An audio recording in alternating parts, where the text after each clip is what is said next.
மகாகவி பாரதியினுடைய ஆத்திசூடியிலே 74வது ஆத்திசூடியாக அமைந்தது போர் தொழில் பழகு என்பது.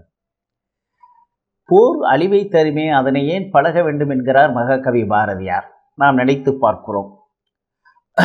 ஒரு ஐயம் நமக்குள்ளே ஏற்படுகிறது. அடிமையாயிருக்கும் மக்களை பார்த்துதான் பாரதி போர் தொழில் பழகு என்று பேசுகிறான். மாகாளி பராசக்தி ருஷ்ய நாட்டில் கண் வைத்தால் அங்கே ஆகாவென்று எழுந்தது ருஷ்ய புரட்சி. கொடுங்கோலன் யார் அலறி வீழ்ந்தான் என ரஷ்ய புரட்சியை வரவேற்று பாடுவார் மகாகவி பாரதி.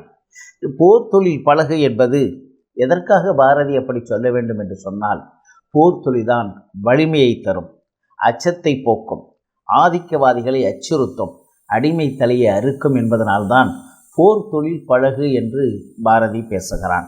மக்களாய் பிறந்தோர் மடிபது திண்ணம், தாயிரு நாட்டை தகர்த்திடும் இளைச்சரை மாய்த்திட விரும்பார் வாழ்வுமோர் வாழ்வோம், மானம் ஒன்றில்லாது மாற்றலர் தொழும்பராய் ஈனமுற்றிருக்க யமன்கொள் விரும்புவான் என்று மிக அருமையாக பாரதி கேட்கிற கேள்வியும் நாம் புரிந்து கொள்ள முடிகிறது.